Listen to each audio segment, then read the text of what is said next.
যতীন্দ্রমোহন বাগচি। বাঁশবাগানের মাথার ওপর চাঁদ উঠেছে ওই, মাগো আমার শোলকপালা কাজলা দিদি কই? পুকুর ধারে নেবুর তলে থোকায় থোকায় জোনাই জলে, ফুলের গন্ধে ঘুম আসে না, একলা জেগে রই। মাগো আমার কোলের কাছে কাজলা দিদি কই? সেদিন হতে দিদিকে আর কেনই বা না ডাকো? দিদির কথায় আঁচল দিয়ে মুখটি কেন ঢাকো? খাবার খেতে আমি যখন দিদি বলে ডাকি, তখন ও ঘর থেকে কেন মার দিদি আসে না কো? আমি ডাকি তুমি কেন চুপটি করে থাকো? বলো মা দিদি কোথায় গেছে, আসবে আবার কবে?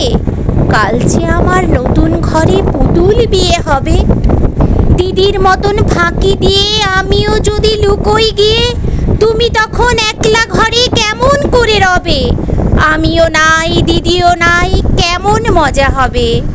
ভুঁই চাপাতে ভরে গেছে শিউলি গাছের তল, মারাস নেমা পুকুর থেকে আনবি যখন জল।